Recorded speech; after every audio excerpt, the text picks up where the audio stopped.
Exodus chapter 1, English Standard Version.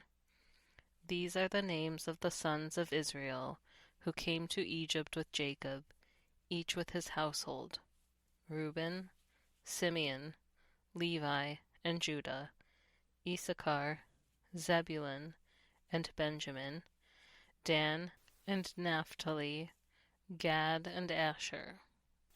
All the descendants of Jacob were 70 persons. Joseph was already in Egypt. Then Joseph died, and all his brothers, and all that generation. But the people of Israel were fruitful and increased greatly. They multiplied and grew exceedingly strong, so that the land was filled with them. Now there arose a new king over Egypt, who did not know Joseph. And he said to his people, Behold, the people of Israel are too many and too mighty for us. Come, let us deal shrewdly with them, lest they multiply, and, if war breaks out, they join our enemies and fight against us and escape from the land. Therefore they set taskmasters over them to afflict them with heavy burdens. They built for Pharaoh store cities, Pithom and Raamses. But the more they were oppressed, the more they multiplied, and the more they spread abroad. And the Egyptians were in dread of the people of Israel.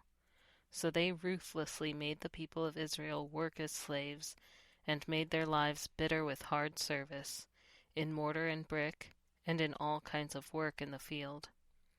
In all their work they ruthlessly made them work as slaves. Then the king of Egypt said to the Hebrew midwives, one of whom was named Shiphrah and the other Puah, When you serve as midwife to the Hebrew women and see them on the birth stool, if it is a son, you shall kill him, but if it is a daughter, she shall live. But the midwives feared God, and did not do as the king of Egypt commanded them, but let the male children live.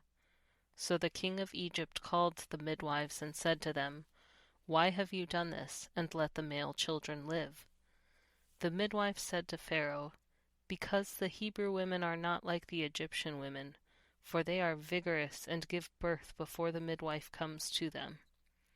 So God dealt well with the midwives, and the people multiplied and grew very strong. And because the midwives feared God, he gave them families. Then Pharaoh commanded all his people, Every son that is born to the Hebrews you shall cast into the Nile, but you shall let every daughter live.